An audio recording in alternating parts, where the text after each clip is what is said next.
Welcome to episode 11 of the Art of Decluttering. This week we are talking about desks, studies, home offices, and your workplace desk.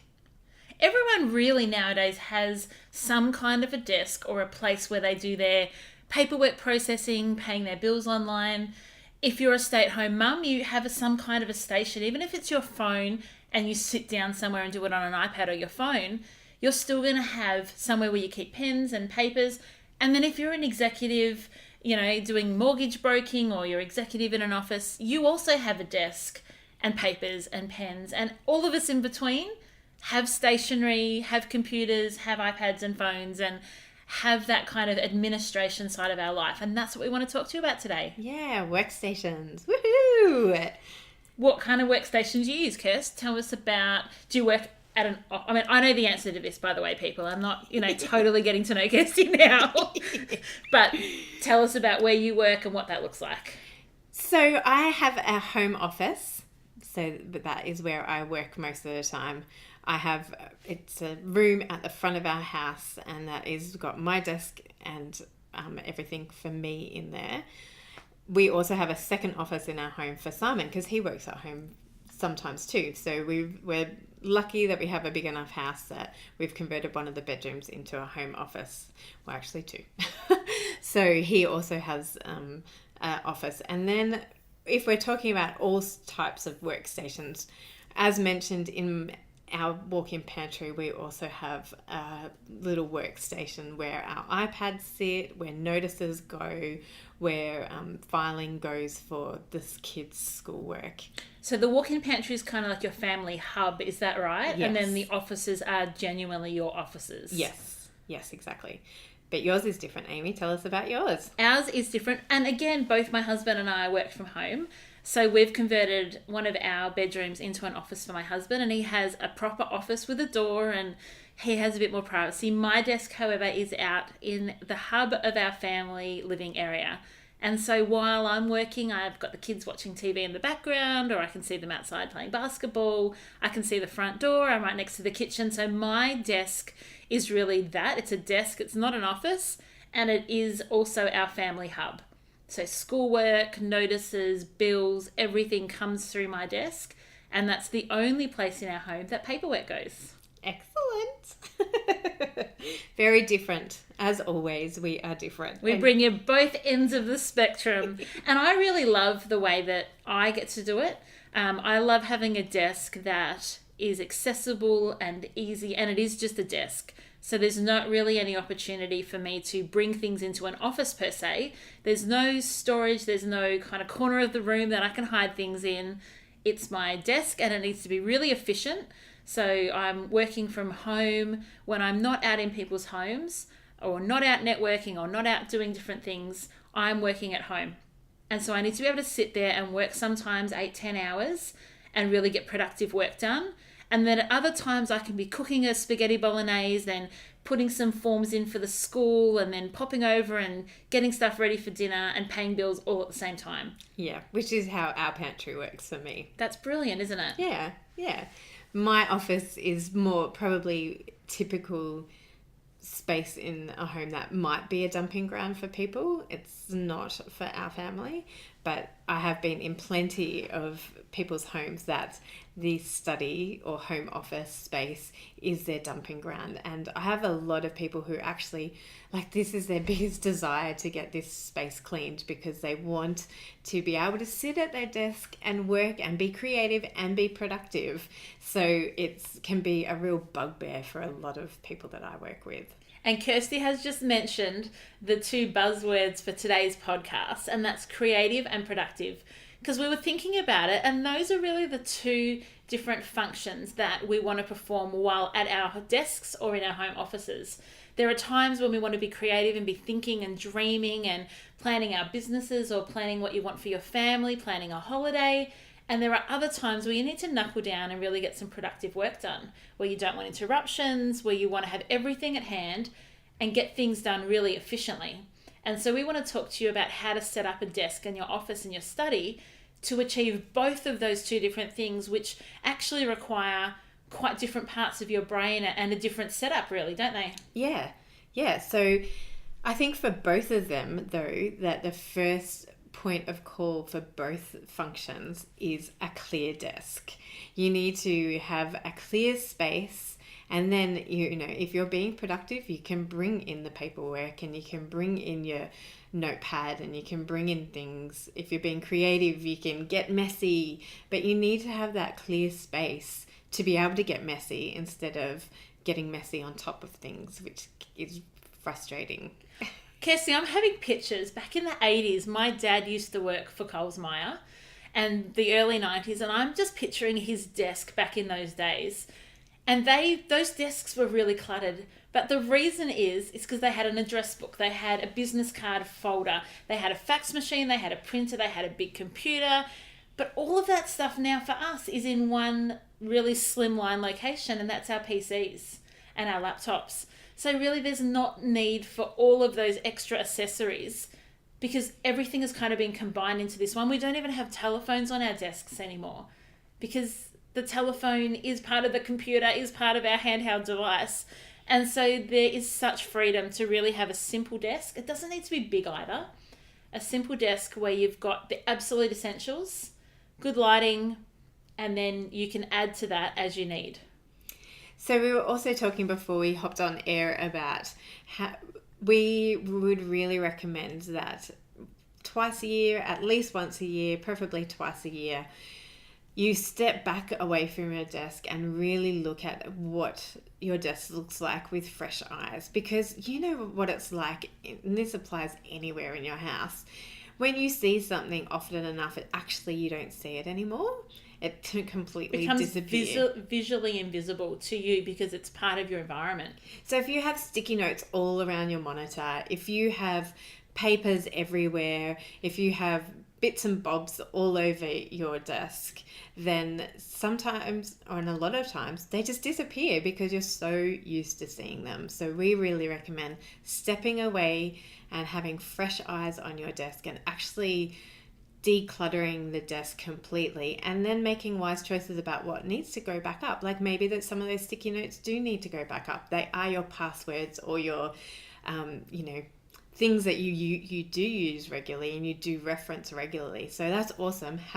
Put it back up on your monitor, put it back up on your wall, put it back up on your vision board, do whatever it is that you need to, but actually be very intentional about it going back, because there'll be things that you might have had a to-do list that's actually 4 years old and you've crossed off everything on that list, or maybe there's something on that list that you still haven't got to and you want to make it a priority now, but that 4-year-old list can go.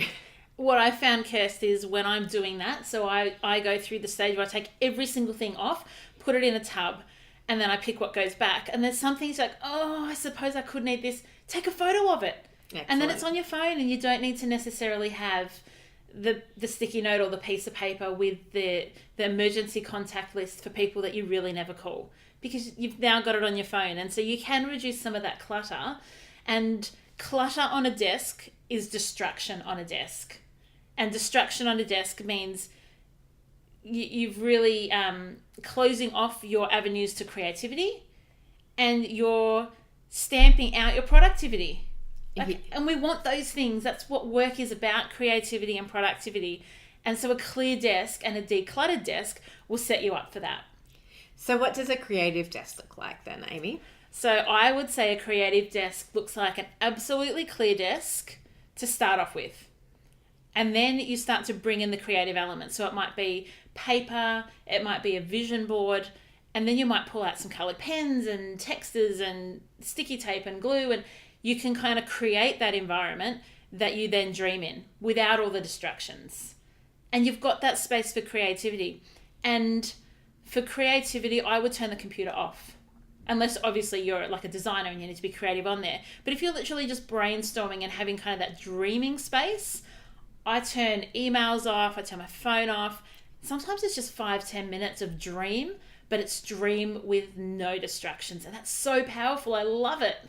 I think that even if you're being creative or productive, a great tip is to get rid of your phone. Like take it away, move it off your desk, even if you're just putting it under your desk, away for that space that you're really for that time that you're really dedicating to that task, whether it be creative or productive.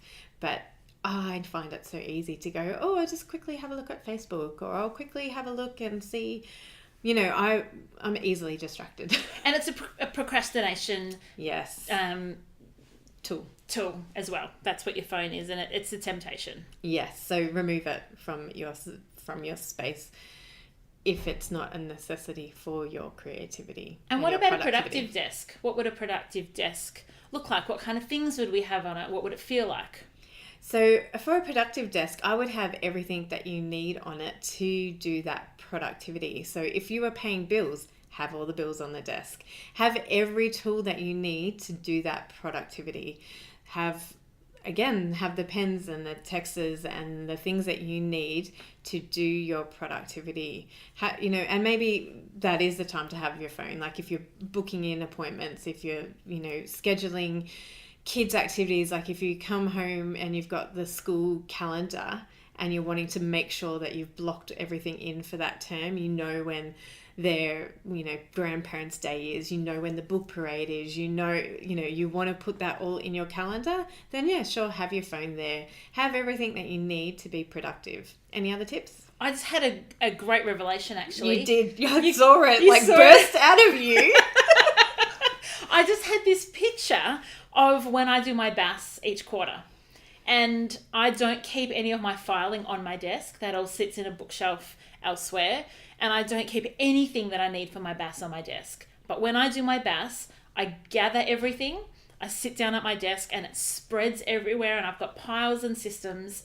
And I do not have to leave my desk for the entire time while I do my BAS, which can be quite complicated. So it's not a 10-minute job.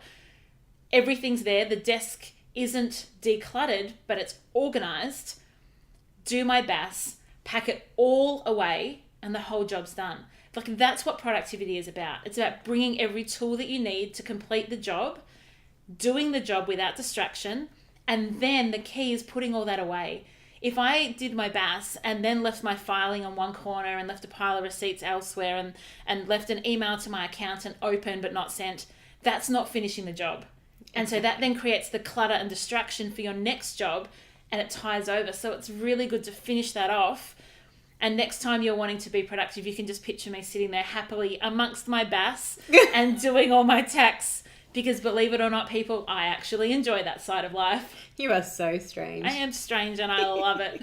But that's a really good tip to clear it all away, because this is where we become overwhelmed and we stop ourselves from actually doing what we need to do, because we're like, I have to clean that desk and I can't be bothered right now. And so I'll just procrastinate some more. And so it is identifying those roadblocks in your habits that will stop you from actually getting the productivity done. And one of the roadblocks in those habits, Kirsty, is probably that people don't know where everything is they need in order to get the job done. Yes. So if I said to you, right now it's time to sit down and do your BAS, could you, within 3 to 5 minutes, grab every single thing that you needed for that quarter and do it? And that is great, because that comes back to keeping like with like. So when you bring your tax receipts in, or when you get receipts, it's having a home for everything and everything in its home, and keeping like with like. So you need to, not you, we need to all, because we're all on this journey together. It's not Amen. You, and we haven't got all of it together. We are just like you. We just might be a little bit further down the road than you. It is keeping like with like and finding a home for everything. So have a home for your filing, have a home for your tax receipts, have a home for your school notes, have a home for calendar items, have a home for things. And that's when you will actually be able to quickly find everything that you need to do that one job. So how do you recommend people store their stationery, Amy? You are a stationery queen. I love my stationery. I don't have an abundance of it. On my desk, I have a little tub, a container, like a cup, that has all my pens, my scissors, and my ruler in it that I need every day. The other stationery I have on my desk that's it. That's all I have on my desk. Behind me, I do have some cube shelving, and in that I have adhesives, so sticky tape, glue, gaffer tape, all that kind of stuff. And then I also have a drawer in there that has erasers, scissors, sharpeners, USB sticks, things like that, highlighters that I don't use regularly, but it's just a reach around and grab for when I do need them. Excellent. I've thought of something else that I wanted to chat about. I wanted to chat about when you are decluttering your desk and your office space is to put things back into the space where they are meant to go. Because our desk can be a clutter magnet. So if you've got things that belong in your kids' room or belongs in with your partner or belongs elsewhere in the house, put it back. And don't use your study, your home office as a dumping ground. That is a procrastination tool. When things become cluttered, when areas become cluttered, it's actually a sign of you procrastinating, not finding a home for it, and not keeping it in its home. And I think the lovely thing about what we experience as professional organisers, we have organised so many studies between us that I don't know that we could keep count of it, is that we can actually come in and help you to experience that next level of freedom. And what that often does is unlocks the two things we've been talking about, unlocks your creativity and unlocks your productivity.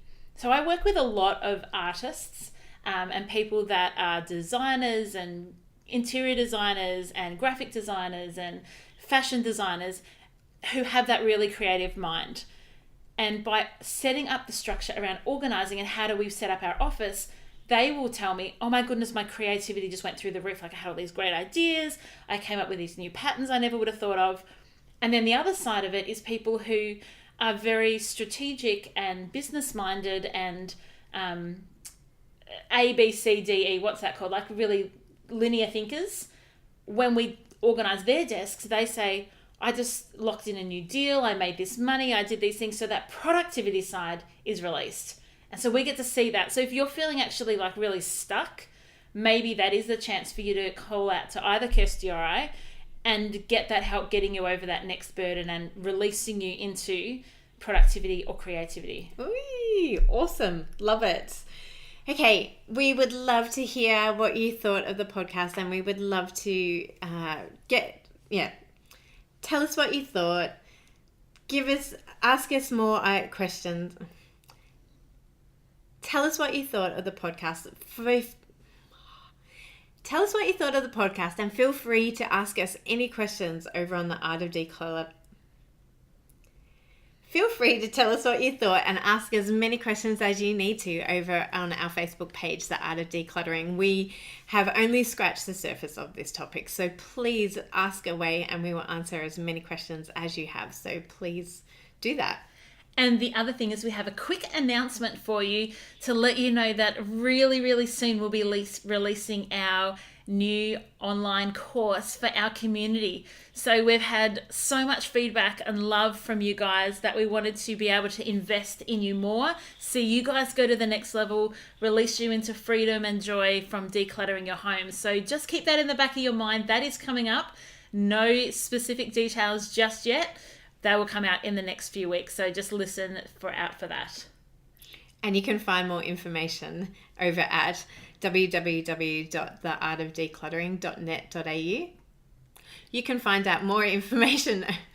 You can find out more information over at our website, which is theartofdecluttering.com.au. Yay! Thank you so much for listening today. Our challenge to you specifically is to go and spend 15 minutes right now going and just making a bit of a clear up on your desk. 15 minutes, set the timer. You'll actually be really amazed how much you can get done in that time. And then we'd love maybe you to post a photo on our Facebook page of how that's looking now. Yay! Can't wait to chat to you next week. Thanks for joining us. Bye. So good.